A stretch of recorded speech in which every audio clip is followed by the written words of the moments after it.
한 주간 동안 주의 은혜 가운데 평안하셨습니까? 옆에 사람하고 인사하셔서 사랑합니다. 축복합니다. 제목이 있습니다. 같이 읽겠습니다. 하나님께서 이루셨습니다. 아멘. 오늘 우리는 느헤미야 전체를 보려고 그래요. 사실 주 초까지, 주 후반까지 느헤미야를 두 덩어리로 나눠서 볼까 말까 고민만 하다가 너무 늦게 결정을 했어요. 다 봐야겠다. 그래서 여러분에게 너무 늦게 숙제를 내줬죠. 느헤미야 다 읽어오라고. 다 읽어온 줄 믿습니다. 양이 많아서. 그렇지만 또 저하고 계속 공부를 하시고 우리 계속 성경 공부하고 또 이렇게 이런 걸 보았기 때문에 얼마 전에 우리 느헤미야도 계속 보고 했었으니까 내용을 기억할 줄 믿고 그 속에서 주님께서 우리에게 주시는 말씀이 무엇인지를 함께 봤으면 좋겠습니다. 느헤미야 1장을 좀 피시죠. 1장부터 13장까지 다 볼 거거든요. 그 많은 얘기를. 그래서 이야기들이 중요한 얘기들로 흐름만 잡을 거예요. 그리고 그 속에서 주님과 만나고 주께서 우리에게 뭐라 말씀하시는지 듣도록 할 겁니다. 자, 느헤미야 1장 1절 2절 같이 읽겠습니다. 하가랴의 아들 느헤미야의 말이라. 아닥사스다 왕 제20년 기슬월에 내가 수상궁에 있는데 내 형제들 가운데 하나인 하나니가 두어 사람과 함께 유다에서 내게 이르렀기로 내가 그 사로잡힘을 면하고 남아있는 유다와 예루살렘 사람들의 형편을 부른즉. 아멘. 느헤미야가 지금 친척 하나니라는 사람이 예루살렘에 갔다가 왔을 때 지금 예루살렘 형편이 어때? 이렇게 물었다는 거예요. 왜 묻냐면 지금 예루살렘이 문제가 생겼었거든요. 우리 성경은 지금 에스라서 느헤미야서 이렇게 돼 있잖아요. 근데 원래는 에스라서 느헤미야서는 하나예요. 성경이 하나였는데 이렇게 분리시켜 놓은 거예요. 그러니까 에스라서와 느헤미야서는 연결되는 얘기인 거예요. 에스라서 맨 마지막에 우리 지난주에 볼 때 무슨 얘기가 있었었냐면 에스라가 거기 가서 예루살렘에 갔더니 이방 사람들과 결혼을 하고 아이를 낳고, 그래서 이방 문화와 신앙이 막 들어온 것 때문에 에스라가 하나님 앞에 통곡하고 그리고 백성들이 일어나서 소리가 행하겠나이다. 그래서 강제 이혼 당한 사건이 있어요. 그래서 그 강제 이혼하여 이혼한 사람들 명단이 10장에 쫙 있었단 말이에요. 그래서 이제 예루살렘 주변에, 유다 주변에 블레셋, 사마리아, 암몬, 모압, 에돔, 그 외 여러 부족들, 그런 사람들과 통혼하던 사람들이 돌아가면서 문제가 발생되어져요. 그 문제는 뭐냐면 예루살렘이 그 주변 나라한테 공격을 당하는 거죠. 우리 민족의 딸이 모욕을 당했다 이 말이죠. 이유 없이 이혼을 당하고 왔고, 그리고 이 문제에 대해서 유다가 뻔뻔하니까 이제 그들을 공격해서 예루살렘이 쑥대밭되어져요. 그래서 그게 10여 년 세월이 지나요. 느헤미야가 지금 페르시아 왕궁에서 술 맡은 관원으로 활동을 했는데 자기와 함께 왕궁에서 왕을 섬겼던 에스라 선생님이 가갖고 그 바르지 않은 것을 회복시키려고 했다가 문제가 발생된 얘기를 느헤미야가 계속 듣고 있는 거죠. 근데 에스라가 뭔가를 해보려고 하지만 에스라는 그만한 힘이 없어요. 왜냐하면 에스라는 그냥 골방에 앉아서 우는 스타일이라서 그냥 혼자 울고 계신 거죠. 그리고 성경 가르치고 있고 아무것도 못하고 있는 거예요. 느헤미야가 친척 하나니가 갔다 왔을 때 어때? 현재 어때? 그랬더니 아직 불탄 건 그대로 있고 성문은 불탔고 성은 회파되어 있고 그리고 사로잡힌 사람 고통을 당하고 여러 가지 어려움을 당하고 있다는 얘기를 그 다음에 듣는 거예요. 그래서 느헤미야가 그걸 듣고 하나님 앞에 나아가 금식하며 울고 기도해요.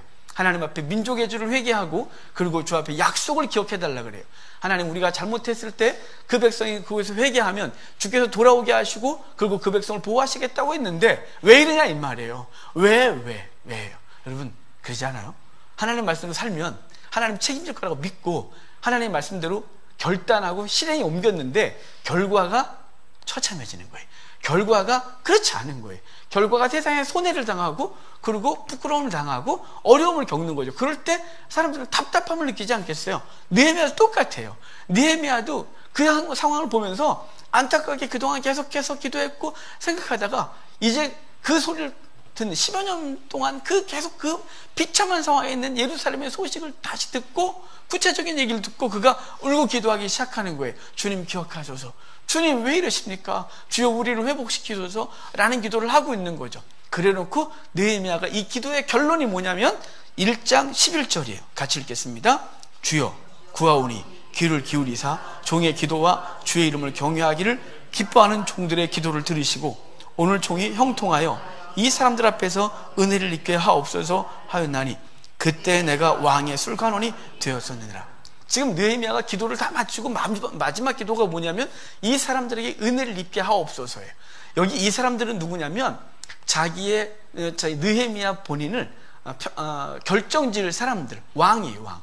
왕과 관원들이 자기 지금 예루살렘 돌아가야겠는데 그들이 허락하지 않으면 돌아갈 수가 없는 거예요.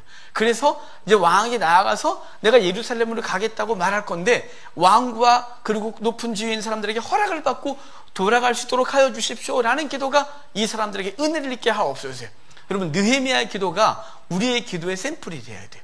무슨 얘기냐면 우리는 기도를 위한 기도만 해요. 뭐 예를 들어 나라 민족으로 기도합시다. 그러면 주여 그러면 나라 민족으로 이상은 막 기도하고 끝. 한국교회로 기도합시다. 와 끝. 우리 교회 부흥을 기도합시다. 부흥 막 끝. 이거 어쩌라고요? 느헤미야는 그걸로 기도하고 그러고 나서 이러는 거예요. 나는 무엇을 할까요? 나라 민족으로서 난 뭘 할까요? 한국교회에서 무엇을 할까요? 내가 섬기는 교회를 무엇을 할까요? 까지 갖고 결론이 뭐냐면 삶을 바치겠나이다. 느헤미야는.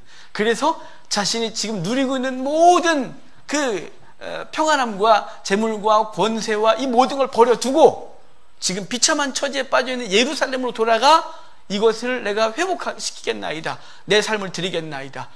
내가 가길 원하는데 왕이 허락하여 가니 허락받게 하옵소서 라고 하기까지 가는 거예요. 여러분 우리가 하나님 앞에 기도하고 그 기도의 결론이 난 무엇을 할 거야 되기를 바랍니다. 비록 우리가 큰일을 할 수 없어도 하나님 앞에 난 무엇을 할까요? 이 문제 앞에 난 무엇을 할 것까지 기도가 가셔야 돼요. 느헤미야가 그렇게 하고 그리고 왕에게 나아가는 게 2장이에요.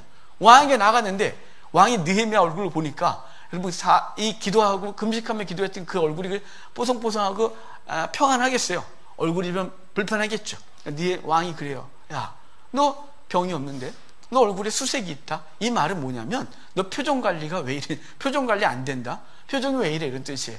지금 왕을 독살할 때 가장 수월한 사람들이 누구냐면 술 맡은 관원, 떡 맡은 관원들이에요. 그 음식에 무엇을 타면 그 죽을 수 있으니까요.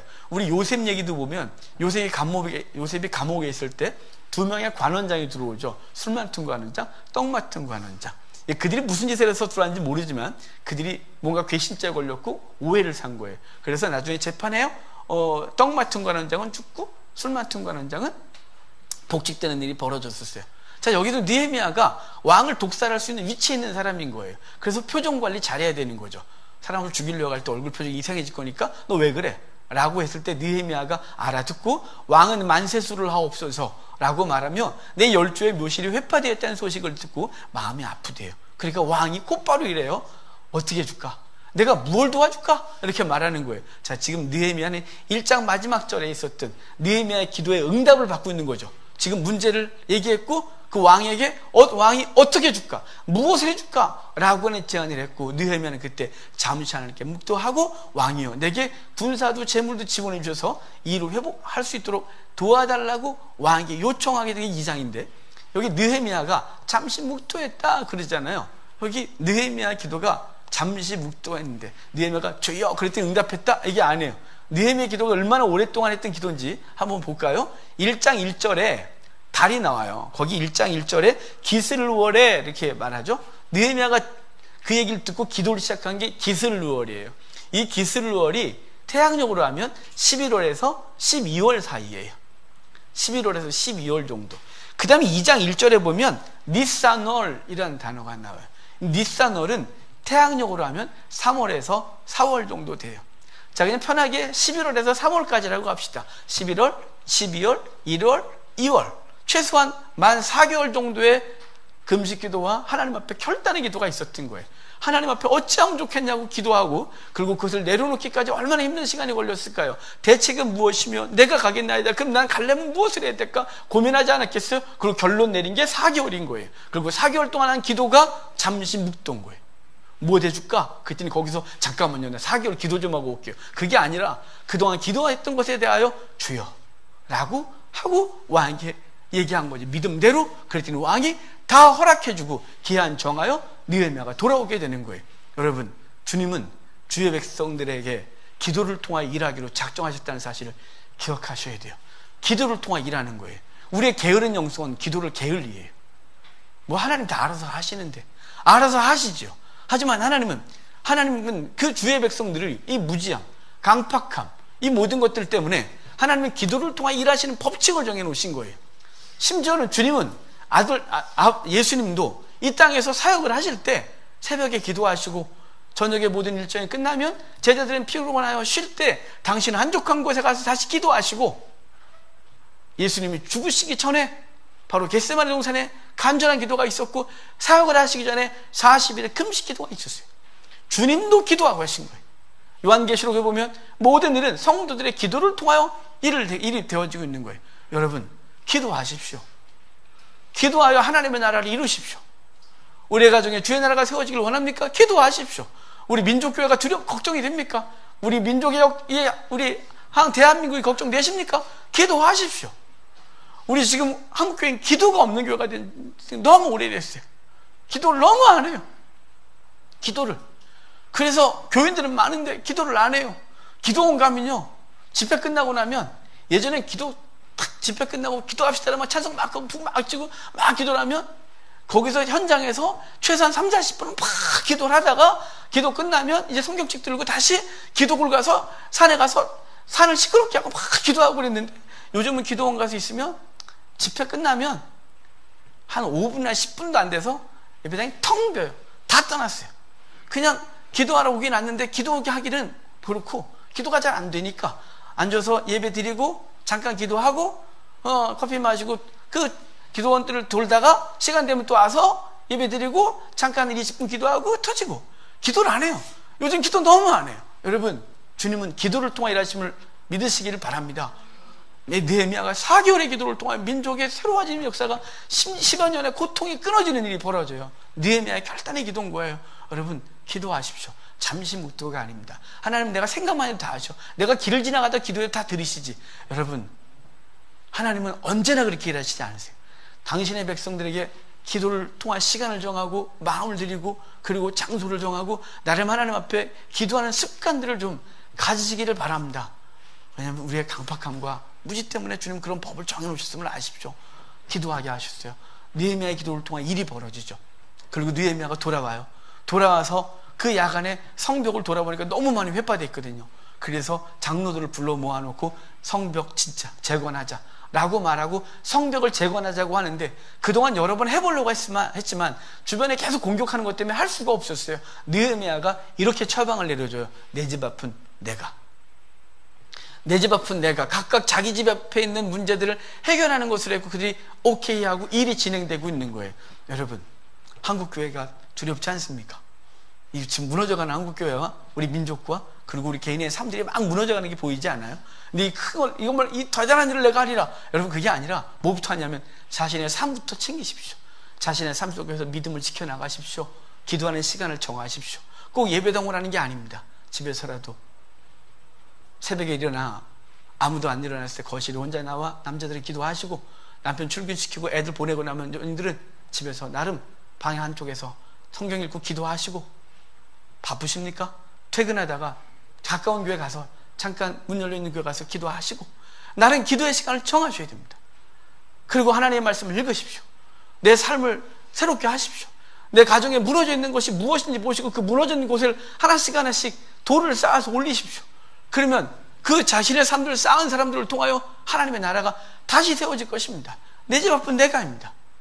큰 거 해놓고 내가 이 어마어마한 일을 하리라 라고 꿈만 꾸고 아무것도 하지 않는 사람이 아니라, 어마어마한 게 아니라 지금 자신의 무너져 있는 것이 무엇인지 사람들을 돌아보고 그것들을 하나씩 감당하십시오. 그러다 보면 하나님의 나라가 다시 세워진 것을 경험하게 될 것입니다. 내 집 앞은 내가 합니다. 그래서 진행합니다. 그랬더니 공격이 시작되는 거예요. 성경 보면 항상 그러죠. 주 앞에 서려고 하면 무너지는, 주 앞에 서려고 하면 사단이 공격하는, 여러분 이게 영적 원리인 거예요. 그러니까 그것에 두려워하지 마십시오. 하나님 앞에 거룩하게 서려고 하면 공격이 있을 거라는 마음의 준비를 딱 하십시오. 해봐라.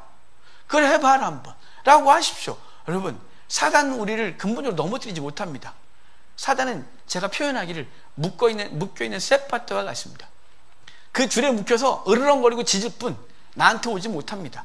내가 막 지날 때 옆에서 막 으르렁거리고 물 것 같아도 그놈이 절대로 나한테 다가오지 못합니다. 소리나 질러대고 협박할 뿐입니다. 사단이 그러한 것입니다. 여러분, 두려워하지 마십시오.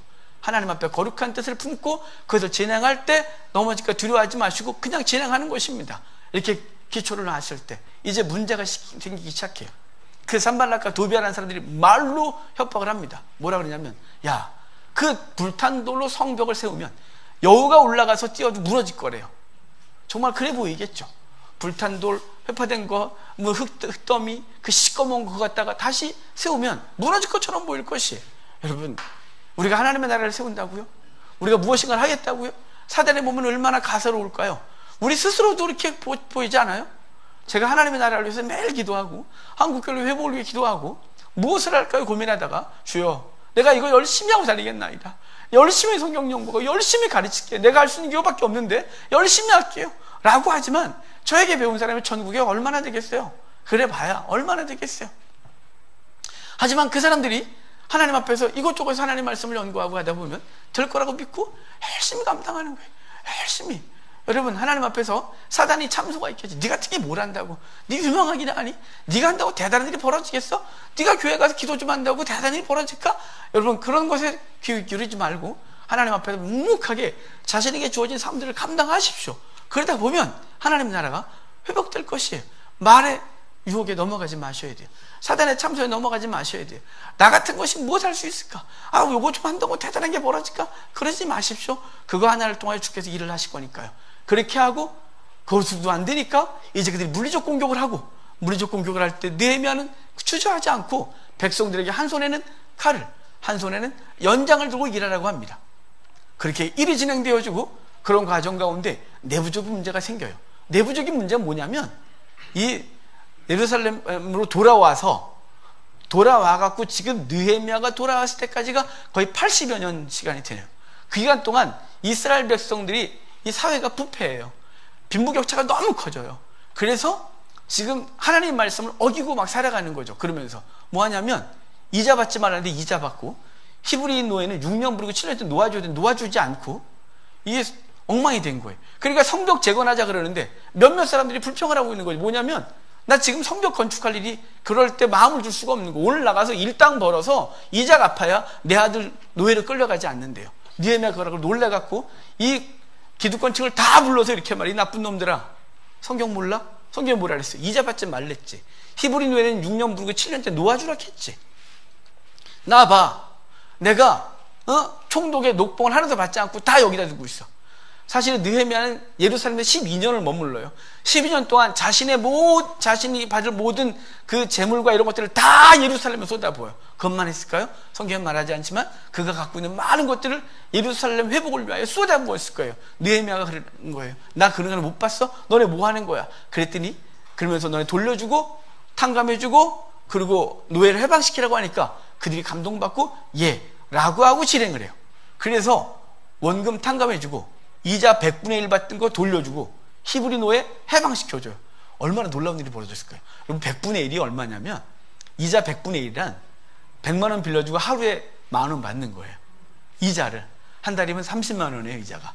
이거 복리로 계산되면 한 2달 되면 원금만큼 늘어나는 거예요. 못 갚으면 1년 정도 되면 도저히 갚을 방법이 없고 이제 노예가 되는 거죠. 정말 악한 짓들을 했어요. 그걸 다시 돌려주는 거예요. 이자 받았던 거 미안해, 잘못했어 라고요. 여러분, 주님 만난 사람들의 감격이에요. 삭개오가 그랬죠. 삭개오가 주님 만나고 나서 이래요. 내 재산의 절반을 가난한 자 나눠주겠나이다. 내가 사람들과 토색한 것이면, 내가 사기치고 등쳐고 뺏어먹은 거 있으면 내가 4배를 갖겠나이다. 삭개오는 그날 거지가 됐을걸요.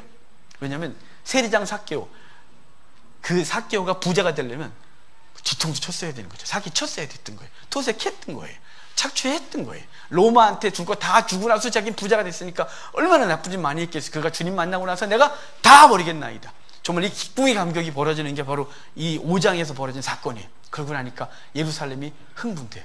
백성들이 행복해졌어요. 탕감해 준 사람도 행복하고 탕감 받은 사람도 행복하고. 그래서 일이 본격적으로 진행되는데 여러 가지 방해가 있어요. 이 방해 가운데서도 느헤미야가 흔들리지 않고 백성들도 흔들리지 않고 오늘 우리가 읽은 본문대로 52일 만에 성벽이 완공돼요. 성벽이 완공됐을 때 그때 대적들이 뭐라 그래요? 하나님께서 이루셨다. 하나님께서 이루심을 안다. 이렇게 말하는 거예요. 여러분, 이 모든 일의 시작부터 끝까지 누가 하냐면 주께서 하시는 거예요. 우리가 지난주에 봤던 에스라서에도 하나님의 선하신 손이 도왔다. 그런데 오늘도 느헤미야서 군데군데 보면 하나님의 선하신 손의 도움으로 이 일이 벌어지고 있다고 계속해서 얘기하면서 결론적으로 일은 벌어지고 있는 거죠. 이런 얘기하는 거예요. 그러고 나서 7장부터 이제 이 성벽 봉헌, 성벽을 완성하고 난 뒷사건들이 쭉 벌어지는데 이제 돌아온 사람들 명단이 있고, 그리고 8장에 오면 이스라엘 백성들이 하나님 앞에 나아가서 하나님 말씀을 읽어달라 그러는 거예요. 여러분, 왜 갑자기 이랬을까요? 에스라가 돌아와서 10여 년 전에 에스라하고 느헤미야하고 약 14년 정도의 차이가 있거든요. 에스라가 14년 정도의 전에 돌아와서 하나님의 말씀 갖고 그 민족의 신앙을 회복시키려고 했을 때 엄청난 충돌이 일어나서 일이 벌어졌어요. 그리고 에스라는 이제 자기 집에서 하나님의 말씀을 연구하고 그 말씀을 사모하는 사람들과 함께 말씀을 연구하는 것으로 10여 년 세월을 지냈고, 백성들은 주의 뜻대로 사는 게 이거야? 주의 말씀대로 행했더니 결과가 이거야? 라고 하는 불만이 생겼겠죠. 그 불만으로 아마 에스라지 맨날 던지겠을 걸 나오라고 얘기 좀 해보자고. 에스라 얼마나 힘들었을까요? 성경대로 살려고 했더니 어려움이 오는 거예요. 말씀대로 하면 하나님이 책임질 줄 알았는데 책임은커녕 엉망이 돼버렸어요. 10여 년 세월의 고통이 따른 거예요. 하나님께 고민했겠죠. 주의 뜻대로 사는 게 이것입니까? 주의 백성의 삶이 이겁니까? 주의 뜻대로 행하면 결과가 이겁니까? 라는 고민을 많이 했겠죠. 그러다가 느헤미야가 돌아왔고 느헤미야를 통해 성벽과 도시가 재건되어지고 예배가 회복되는 이 상황에서 그 백성들이 하나님이 이렇게 하시는구나 라고 알고 에스라에게 와서 말씀 좀 읽어달라고 하는 거예요. 하나님이 대체 어떤 분인지 하나님의 말씀이 궁금해진 거죠. 그래서 에스라를 초청하고 강단에 세우고 말씀을 읽히는데 백성들이 다 일어나 그 말씀을 읽으면서 울기 시작하는 거예요. 회개운동이 벌어지는 거예요. 사실은 이 말씀 읽기는 이스라엘이 가나안 땅에 들어오면 7년에 한 번 초막절 끝에 했어야 되는 행사예요. 모세가 여호수아에게 시킨 거거든요. 너네 가나안 땅에 들어가면 7년에 한 번 초막절에 모여서 성경을 낭독하고 들으라고, 모세오경을 그렇게 하라고 시켰어요. 근데 한 번도 한 적이 없어요, 이스라엘이. 그랬다가 지금 처음 거의 1000년 만에 일이 벌어지고 있는 거예요. 거의 1000년 만에 말씀을 읽으니까 그들이 깨어지기 시작하는 거죠. 그리고 이해가 안 되는 건 에스라한테 배웠던 사람들이 중간중간 써서 주의 말씀을 가르쳐 주어 영적 대각성 운동이 벌어지는 거예요. 여러분, 하나님의 거룩한 회복은 어디서부터 시작되는 거냐면 하나님의 말씀이 우리 속에 깨달아 알아지는 것부터 시작되는 거예요. 하나님의 말씀이 우리 속에 들려지는 것부터 시작되는 거예요. 말씀이 없는 종교는, 신앙은 종교행위에 그치는 거예요. 잘못하면 우상숭배에 빠지고 자기중심에 빠지고 세속화에 빠지는 거예요. 종교가 되는 거예요. 하지만 기독교는 철저히 말씀 중심이에요. 그래서 성경 연구하셔야 돼요. 성경 공부하셔야 돼요. 성경이 뭐라고 말씀하시는지를 들어야 돼요. 그래야 우리의 신앙생활이 공중을 치는 거, 허공을 치는 것 같지 않은 거예요. 헛된 발걸음 되지 않는 거예요. 방향을 잘못하고 열심히 달려가는 게 아니에요. 방향이 분명해지는 거예요. 이스라엘 백성들이 주의 말씀을 듣기 시작했어요. 그러니까 죄가 생각났고 울기 시작했고, 결과가 뭐냐면요, 그들이 주의 뜻대로 살겠다고 인을 치기 시작해요. 명단 쓰고 내가 주의 뜻대로 살겠나이다, 내가 하나님 앞에 11조를 드리겠나이다, 내가 예배를 드리겠나이다 등등 쫙 해서 이방인과 통혼하지 않겠다 뭐 등등 여러 가지 일들을 쫙 해서 도장을 빵빵빵 찍는 일이 벌어지는 게 이 명단이 작성되고 있는 거예요. 어마어마한 일이 벌어졌죠. 그리고 이제 예루살렘에 누가 살지를 결정하는데 예루살렘에 많은 사람들이 살고 싶어 하지 않아요. 뭐냐면 예루살렘은 농사도 안 돼요, 목축도 못해요. 근데 의무만 커요. 예루살렘 지켜야 돼요. 성 방어해야 돼요. 그리고 거기선 돈도 안 돌아요. 왜냐하면 이 시장이 형성되려면 이 인구 밀도가 높아야 되는데 예루살렘에 돌아가서 살고 있는 사람이 5만 명 전후밖에 안 됐기 때문에 주변에 흩어져 있는 사람들이 이게 시장이 형성 안 돼서 돈도 안 도는 거예요. 그러니까 예루살렘에 살려면 희생이 따르는 거예요. 그래서 자원하는 사람이 몇 명 안 됐어요. 그래서 자원하지 않은 사람들을 추첨해서 그들을 강제 이주시키고 그들을 축복기도하는 얘기가 있고, 그리고 나서 느헤미야가 돌아갔다가 옵니다. 느헤미야가 돌아가서 7년 동안 페르시아에 있다가 돌아왔는데 이스라엘의 엉망의 상태를 보면서 느헤미야가 다시 회복시키고 예배를 재개시키는 얘기가 13장까지 얘기해요. 이야기를 통해서 우리는 느헤미야의 스토리, 저하고 여러분 공부하신 분들은 이 스토리 몇 번 들었고, 그리고 여러분이 성실하게 읽어오신 분들은 어제 늦게까지 느헤미야 읽었을 거라고 생각이 되어져요. 이 스토리가 우리가 보면 알 수 있지만 이 속에서 정말 발견될 건 뭐냐면 예수님, 주님은 어디 계시냐 하죠. 제가 느헤미야를 한두 번 강의했겠습니까? 한두 번 제가 받겠습니까? 올해부터 또 느헤미야를 계속 보고 묵상하고 그러는데 아니 뻔한 얘기밖에 안 나오는 거예요. 왜냐면 그동안 예전에도 느헤미야를 통해 설교하면서 뭐 성벽을 재건해라, 뭐 기도해라, 한 손은 뭐 이런 얘기 여러 번 했어요. 근데 그런 얘기 말고, 뻔한 얘기 말고, 신앙적 교훈 얘기 말고 주님을 만나고 싶은데 주님이 확실하게 원하는 거예요, 저한테. 그래서 월요일부터 금요일까지 묵상을 해도 답이 시원하게 나오지 않고 금요일 저녁 끝나고 집에 갔어요. 집에 가서 다시 본문을 보다가 이제 뭐 계속 뻔한 얘기밖에 나오질 않아서 불 끄고 딱 누웠는데, 딱 눕자마자 어떤 생각이 들었냐면, 저런 목사들은 그게 지레 묵혀요. 금요일날 밤까지 전체 큰 흐름이 머릿속에 딱 잡히질 않으면, 이 본문에서 내가 묵상하고 싶은 것이 묵상되질 않으면 토요일날 아침에 눈 뜨고서부터 묵상이 안 돼요, 제가. 왜냐면 그때부터는 막 쫓겨갖고 제 병이 있지 않습니까? 조급증. 이 조급증 때문에 묵상이 안 돼요. 그때부터는 정말 토요일은 묵상이 아니라 그땐 정리하고 이제 하나님 말씀을 이렇게 설교를 해야겠다가 결론 나고, 또는 때로는 원고나 때로는 이렇게 요약 설교를 만들어놔야 되는데 금요일까지 준비가 안 되는 거예요, 제 밤에. 얼마나 힘들겠어요. 철학 끝나고 집에 가서 이제 하다가 안 돼서 이제 안 되겠다, 이제 좀 자고 내일 아침에 다시 눈 뜨면서 해야 되겠다고 생각하고 딱 잘라고 누웠는데, 여러분 갑자기 이런 생각이 드는 거예요. 느헤미야 이름의 뜻이 뭐지? 이렇게요.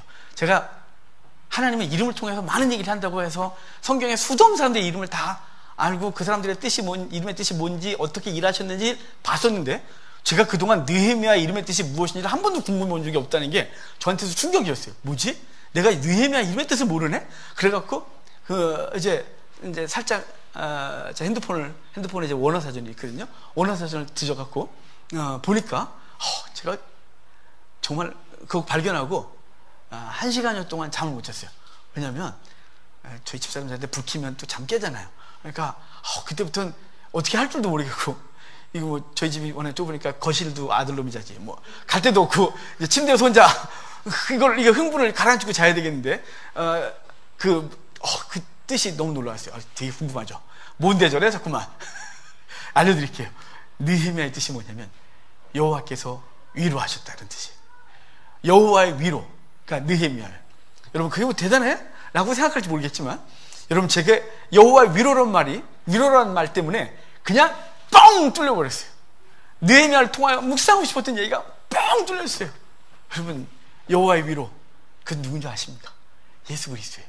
느헤미야가 무너진 예루살렘을 고민하고 그것 때문에 그걸 듣고 그것 때문에 수일을 금식하고 기도하며, 그리고 하늘 보자 버리고 이 땅에 오셔서 그분이 우리를 대신하여 죽으시고 모든 걸 통해 새롭게 하신 놀라운 역사들이 막 연결되고 있는 거예요.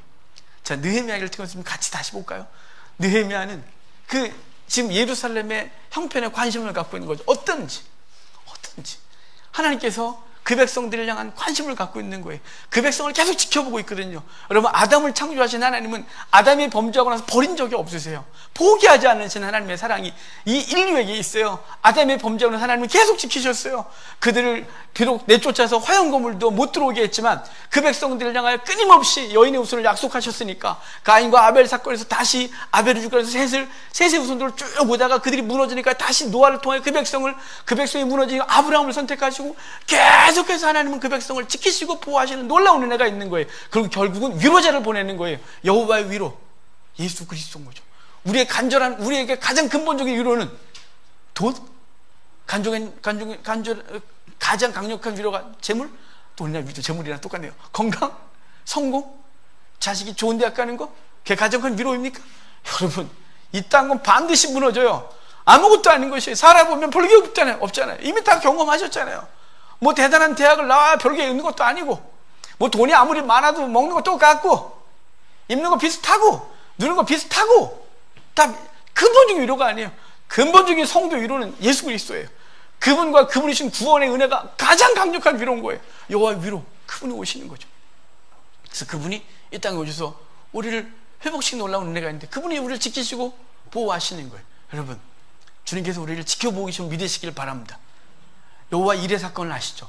창세기 22장에 아브라함이 이삭을 바치러 갈 때 그만해, 네가 날 사는지 알았다 라고 해서 양을 내어주시고 순양을 아들 대신하여 바치게 했던 사건, 그 땅을 여호와 이레라 했다 이렇게 말해요. 근데 여호와 이레는 여호와께서 미리 예비하셨다 라는 것으로 본문 안에 해석이 되어 있고 그걸 우리 받아들이고 있어요.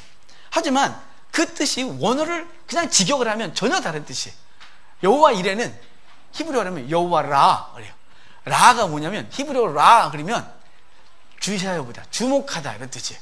그러니까 관심 있게 보고 있는 거예요. 이 여호와 이 말이 창세기에서 아주 못되게 쓰인 적이 있어요. 함이 그 아버지 노아가 포도 농사 짓고 술 먹고 자다가 열나갖고 뻘개 벗고 자고 있는 걸 함이 들어가서 그 아버지의 하체를 볼 때 라 이렇게 했대. 그게 뭐냐면 뚫어지게 봤다, 관심 있게 봤다, 아이고 이렇게 봤다는 거예요. 라. 그래서 나와갖고 형들한테 얘기하고 형들은 뚫어지게 안 보고 가서 옷으로 덮어줬던 사건 우리 기억하시죠? 그때 못되게 쓰인 게 라예요. 하지만 이 아브라함 사건에선 여호와께서 라 하셨대요. 누구를요? 아브라함을요. 아브라함을 부르시고 아브라함을 훈련시키시고 40년 동안 연단하시고 그리고 그 믿음의 그 결정 앞에서 어떻게 하는지 보시고 그 끝까지 순종하는 그를 보시고 라 하시고 그만! 그리고 네가 날 사는 줄 이제 알았어 라고 말하시는 거예요. 여러분, 주께서 저와 여러분을 보고 계시는 믿으시길 바랍니다. 우리가 주의 뜻대로 살려고 몸부림을 치다가 무너지고 실패하고 어려움을 당하지만 주께서 우리를 지켜보고 계셨다는 그 하나로 위로가 되지 않습니까? 왜냐하면 그분은 전능자시고 그분이 시작하시고 끝까지 마무리하실 거예요. 그분이 알파고 오메가예요. 그분이 착한 일을 시작하기 때문에 그리스도 예수님까지 완성하실 거예요. 그분이 우리에게 의의 멸류관을 예비하셨어요. 그분이 모든 걸 책임질 거예요. 그러면 그분이 우리를 지켜보고 계심을 그것이 인식되는 순간 우리가 얼마나 위로가 되겠어요. 그분이 아시는데 그분이 지켜보고 계시는데 여호와 라예요. 그분이 보고 계시고 그분이 지키심을 믿으시기를 바랍니다. 그래서 결국은 그 아들을 보내시는 거예요. 느헤미야를 보내 느헤미야가 예루살렘에 무너진 성벽을 재건하고 예배를 재개하고 그리고 하나님 앞에 새롭게 했던 그 놀라운 일처럼 그리스도가 이 땅에 오셔서 우리의 무너져 있는 영적 성벽들을 재건하는 거예요. 그리고 대적들을 대항하게 하고 예배를 회복하고 말씀이 회복되어지고 그 속에 하나님을 경외함이 회복되는 놀라운 은혜. 최초로 말씀을 읽겨 벌어졌던 그 사건 느헤미야 때 벌어지고 있는 거예요. 여러분, 주님께서 우리가 오셔서 무너져 있는 영적 환경을 회복하고 말씀을 회복하고 예배가 회복되어지고 대적을 대항할 수 있는 능력이 있게 하셨어요. 그 주님, 그 느헤미야가 본국으로 돌아갔다가 7년 만에 돌아온다 그랬잖아요. 주님께서 하나님 나라 가시고 그분은 우리에게 오는데 뭘 제기하냐면 예배 잘 드리라고, 대적과 싸우라고. 그런데 이스라엘 백성은 7년 만에 무너져요. 설서 썼는데 다 무너져요. 그래서 11조 안 드려 레위인과 제사장들 다 돌아가고 성전은 텅 비고 도리어 그 성전에 내탕고에 어떤 놈이 왔냐면 이 도비아라는 놈이, 산발락과 도비아라고 하는 대적이 들어와서 사무실 쓰고 앉아 있었어요. 느헤미야가 가서 그 내쫓고 레위인과 제사장을 다 불러 모으고 11조 다시 드리게 하고 또 다시 통혼하여 길 가다 아이를 만났는데 그가 히브리 말을 못하고 이방인의 말을 하니까 다 불러 모아서 그들을 다 패대기치고 강제 이혼시키고 다시 거룩한 나라를 만드는 게 느헤미야였어요.